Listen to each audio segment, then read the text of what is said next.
রহমানির রহিম। আসসালামু আলাইকুম রহমতুল্লাহি ওয়া বারাকাতুহু। আশা করি সকলে ভালো আছো। ইনশাল্লাহ আমরাও ভালো আছি। মাশাল্লাহ, আমার ছেলের জন্য দোয়া করবে। আর আজকে আমি একটা নতুন পদ্ধতি নিয়ে আসছি, কারণ তোমরা হয়তো বা কেউ জানো না, আবার কেউ হয়তো জানো।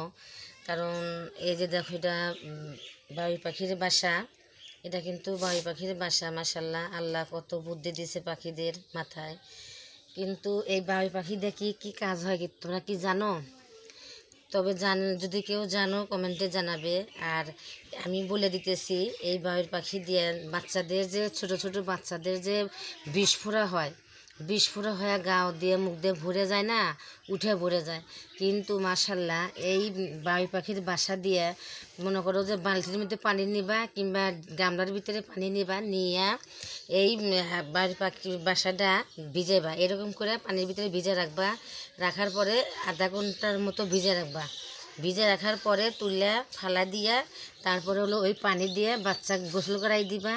মাশাল্লাহ, বিস্ফোরা সব ভালো হয়ে যাবে। মাশাল্লাহ, আলহামদুলিল্লাহ। দেখবা, তোমরা একটু ট্রাই করে দেখবা। মাশাল্লাহ, আল্লাহ বরকতে ভালো হয়ে যাবে। মাশাল্লাহ, আলহামদুলিল্লাহ।